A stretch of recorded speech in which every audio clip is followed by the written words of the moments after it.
Perang Karbala adalah salah satu peristiwa paling berpengaruh dalam sejarah Islam. Perang ini terjadi pada 10 Muharram 61 Hijriyah atau tanggal 10 Oktober tahun 680 Masehi di dekat Sungai Efrat, sekarang Irak. Perang ini juga dikenal sebagai peristiwa 10 Muharram Karbala, yang menjadi awal mula perpecahan antara Islam Sunni dan Syiah. Bagaimana latar belakang, jalannya, dan dampak dari perang ini? Berikut penjelasannya.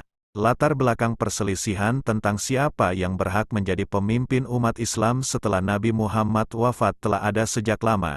Mayoritas umat Islam menerima Abu Bakar sebagai khalifah pertama, yang kemudian digantikan oleh khalifah kedua, Umar bin Khattab. Namun, ada juga sebagian umat Islam yang menganggap bahwa Ali bin Abi Thalib, sepupu sekaligus menantu Nabi Muhammad, adalah pilihan yang lebih tepat.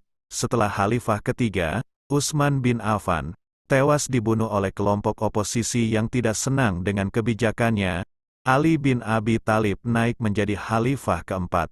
Namun, Ali bin Abi Thalib juga tewas dibunuh dan kekuasaan berhasil direbut oleh musuhnya, Muawiyah. Sementara itu, kaum muslim di Kufah segera mengakui Hasan bin Ali sebagai khalifah kelima. Untuk mencegah terjadinya perang saudara antara Muawiyah pertama dan Hasan, kedua pihak membuat perjanjian Hasan-Muawiyah. Isi perjanjian tersebut antara lain menyebutkan bahwa apabila Muawiyah meninggal lebih dulu, maka Hasan akan menjadi khalifah selanjutnya. Namun, nasib berkata lain. Hasan yang lebih muda ternyata meninggal lebih dulu karena diracun. Oleh karena itu, pihak Muawiyah menganggap perjanjian tersebut tidak berlaku lagi. Muawiyah kemudian berusaha memastikan bahwa putranya, Yazid, akan diakui sebagai khalifah berikutnya. Berbeda dengan cara pemilihan khalifah sebelumnya, Muawiyah memaksa semua pendukungnya untuk bersumpah setia kepada Yazid. Setelah menjadi khalifah, Yazid mengirim surat kepada gubernur Madinah untuk menuntut kesetiaan dari Husain bin Ali, adik Hasan. Namun, banyak masyarakat yang tidak puas dengan pemerintahan Yazid.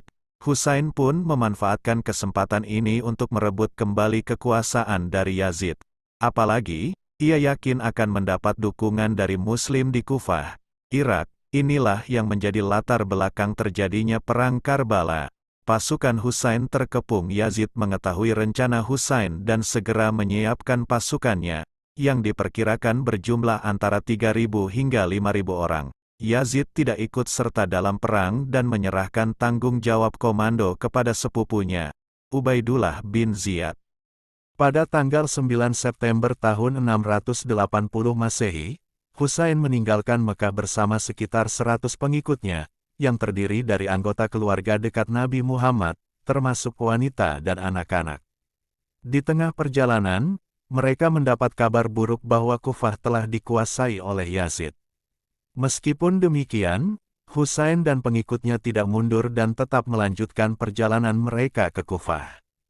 Ketika Husain dan pengikutnya sampai di dataran Karbala, pasukan Umayyah telah menunggu dan kemudian mengepung mereka. Pada hari ke-9 Muharram, pasukan Husain kehabisan air dan hanya memiliki dua pilihan, yaitu menyerah atau mati.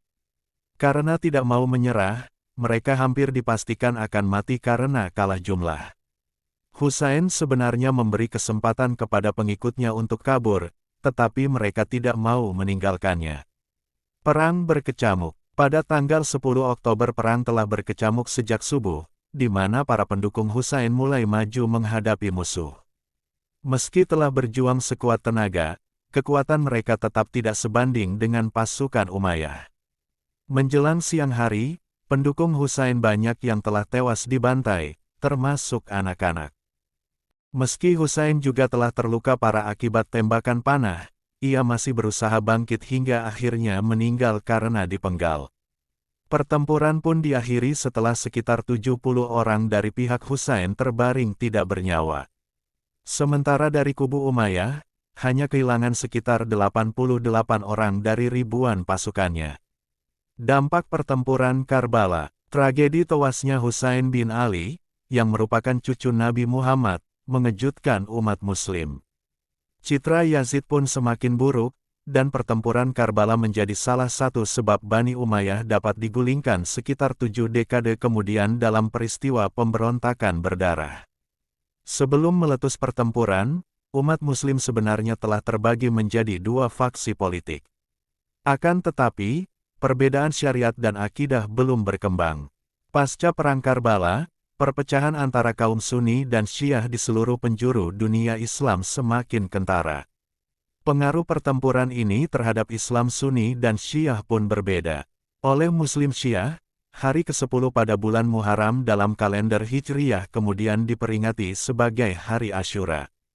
Pertempuran Karbala juga disebut sebagai peristiwa yang mengilhami revolusi Islam Iran pada 1978.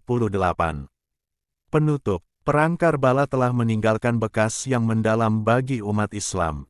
Peristiwa 10 Muharram Karbala tidak hanya menjadi simbol perlawanan terhadap kezaliman, tetapi juga menjadi titik awal dari perbedaan antara Sunni dan Syiah. Hingga kini, perbedaan tersebut masih terus berlanjut dan mempengaruhi dinamika politik, sosial, dan budaya di dunia Islam.